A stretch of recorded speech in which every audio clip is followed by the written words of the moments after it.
תוך 10 דקות, רבע שעה אנחנו אצלך. סליחות. כן. בחיית אבא, דווקא היום אתה חייב... ניתק עליי. שוב? הנה אתם. לא פחדתי שפספסתי אתכם. אנחנו צריכים לדבר. עכשיו? קרה משהו? יש איזה עניין שאנחנו צריכים לדסקס. קרה משהו? השתנה משהו? אנחנו בדיוק בדרך לעשות תקופה. זה חשוב שנדבר עכשיו.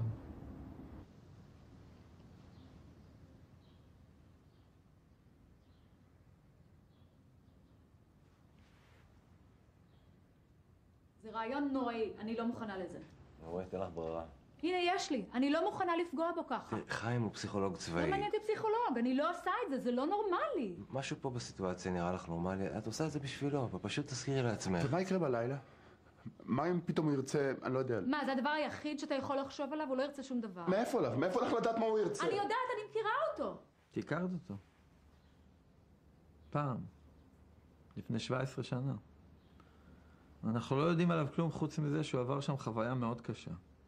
מניסיון משבועים שעברו דברים הרבה פחות קשים. אנחנו יודעים שמה שמחזיק אותם שם זו התקווה.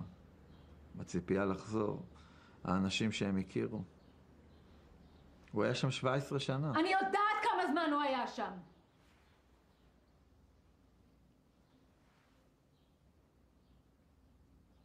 לכן אנחנו לא יודעים איך... הסיטואציה הזאת תשפיע עליו. אנחנו לא יכולים לקחת סיכונים. אין דרך אחרת. אני לא מבין איך זה יעבוד. כל המדינה יודעת. אבא שלי... תראו, זה רק ליום-יומיים.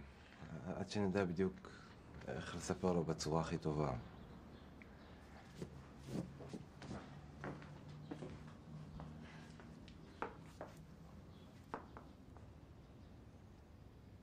אז סיכמנו?